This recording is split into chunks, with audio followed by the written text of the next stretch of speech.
Today we are at the largest museum in the western side of Canada. She's given me a map because it's that big. I think I'm done in the bug alley. Let's go somewhere else.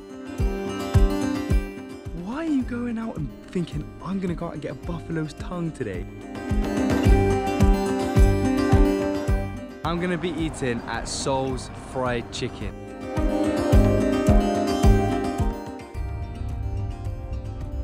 I'm just gonna show you what I'm seeing and then we'll talk about it after.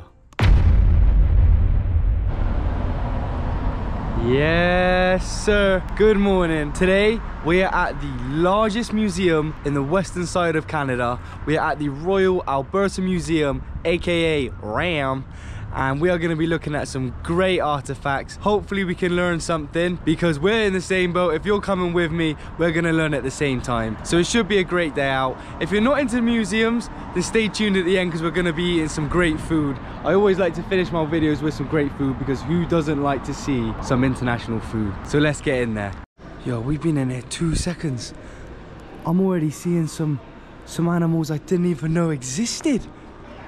A glow-in-the-dark white mammoth. That's a real thing.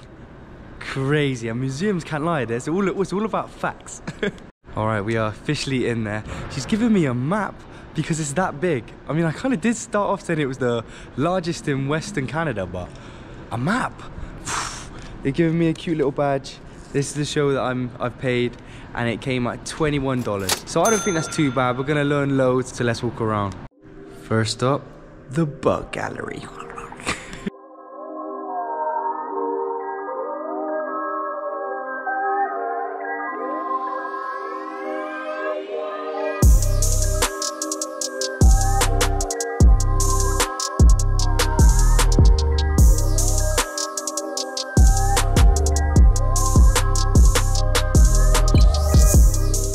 Nah, walking around these bugs is giving me the there. And we haven't even got to the spiders yet, and I hate spiders, man. Let's get to it.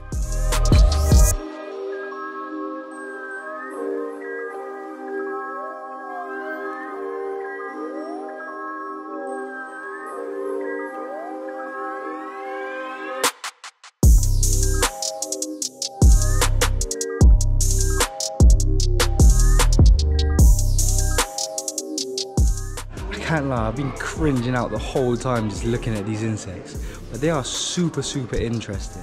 And I don't know about you, but what is it about the wasp's nest? Like, just looking at it, why does it make you cringe out?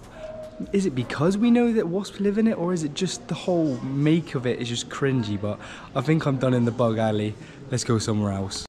So now we've learned a bit about the bugs, I think it's only right that we learn a bit about ourselves. So here is the human history.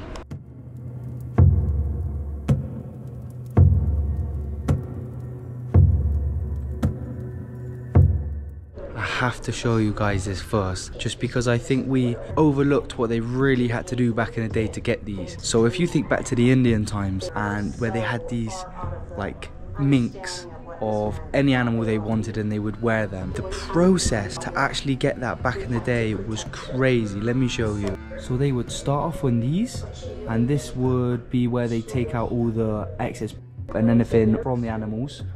Then they would be stretched in one of these, and they would take away all the fat and the flesh just so they're left with the skin.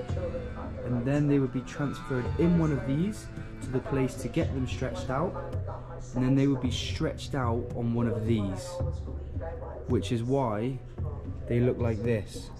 So this point here is the point up there, and they would literally put them on the top and just pull until it was stretched out, and then they would wear them as drip. Like, yo bros, you see my new mink? I just made it yesterday. Crazy they used to do that.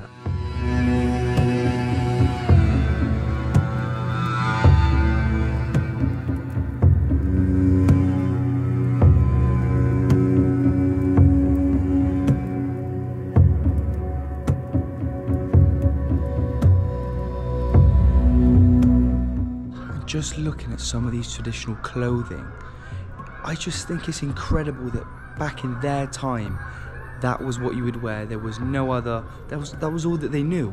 And how they would transport in the boats, and the knives they would use to go out hunting. I mean, it's just a completely different world. I mean, it's hard to believe that that was still on the same planet that we live now. And I'm telling you this through a camera, which wouldn't have even been, come on now, this is the Indian First Nations we're talking about. But it's just so incredible to see the amount of detail they used to put in their clothing, because that was all that was to them. It was tribes, and that was their lifestyle. It's beautiful.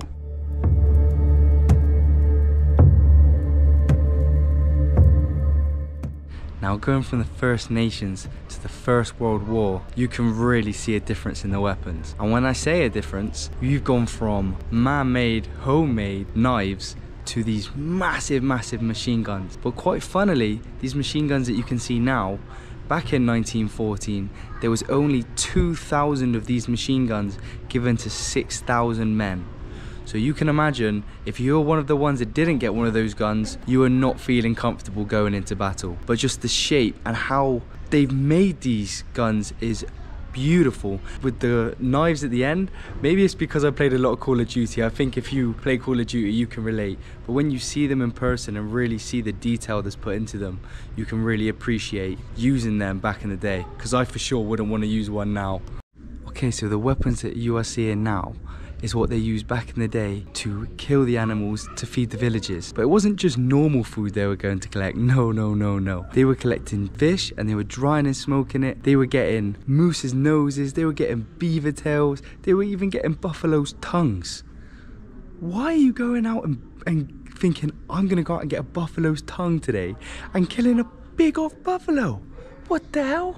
But I guess back in the day they needed to get high protein, and all of these things were actually really high in protein. So can you blame them? I couldn't even imagine.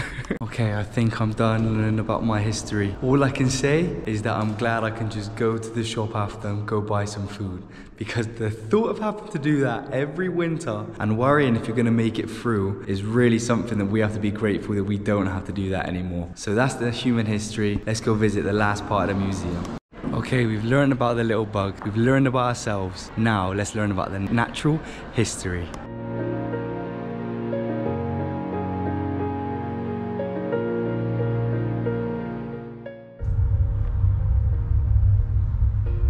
I'm just gonna show you what I'm seeing, and then we'll talk about it after.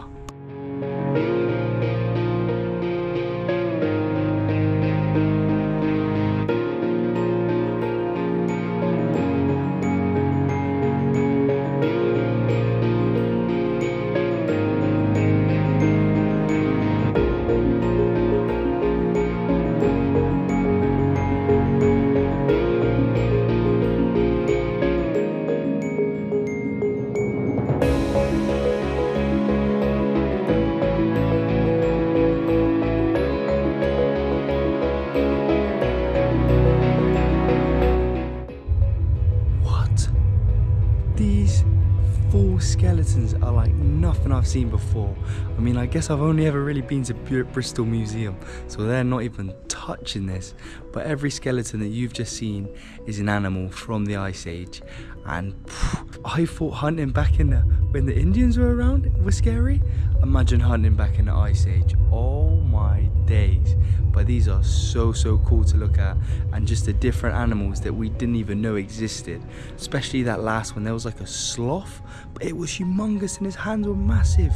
But I'm gonna keep walking around, but already I'm gobsmacked. I think we've all seen videos of the big horn sheeps smashing into each other, and you can just hear that click every time they bang. But one interesting fact I've just learned is that in their horns they have 2 layers of bone, but in those layers they also have air pockets, and with these air pockets it meant that when they had the force from each other whacking, it meant that the force wasn't put directly to their brain. So this meant it would reduce the force, because I think after a little while they would definitely go brain dead. So these animals that you can see on the screen now are called pronghorns, and these animals can run 11 kilometers in 10 minutes at 65 kilometers per hour without stopping. I mean, these guys are phenomenal and can even run up to 100 kilometers per hour. So no one's catching these guys. Yo, there's Nemo. What the hell's happened to Dory? She been eating good. And that is the natural history done. I have never seen so many fully built skeletons in my life. And I just can't wait to go and see. Hopefully we can go see the Drumheller in Alberta. So stay tuned for that one. That's going to be coming out soon. But they were so beautiful. There was a lot of rocks in there, but I can't say I can appreciate rocks maybe the same as I should appreciate it. I think back in the day, the only time I appreciated rocks was when I had a rock collection, and everyone had a rock collection when they were younger, okay? So don't lie and say that you didn't, because you definitely did. But I think that's gonna be us in the museum. I'm really hungry, so I think it's only right that we finish the video with some great munch. A few moments later. Alright, and I'm back in the ends that I know, and I'm gonna be eating at Seoul's Fried Chicken. Now I know what you're thinking already. Why are you eating at a fake KFC restaurant? Well, let me tell you, after I've eaten here and show you the food, you'll be thinking KFC is fake. This place has got play on word. It's looking like the fried Korean chicken that we all would love to eat. So let's go and see what food I'm gonna get.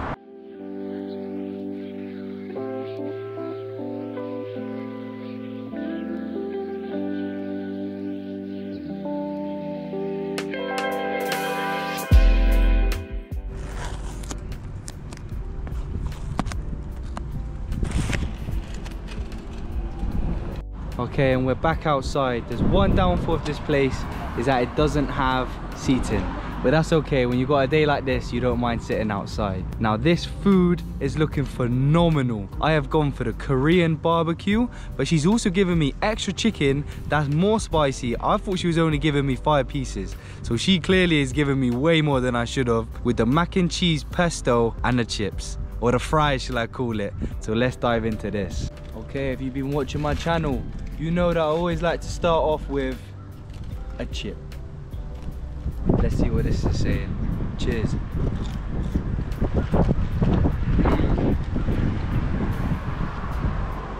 Proper homemade chip, still got the skin on it. Super tasty.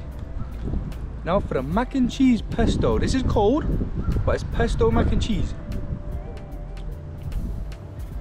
Oh my gosh.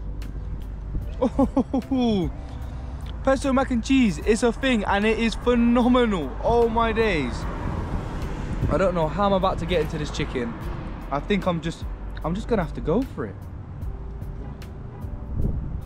Cheers. Look at the flavors on that.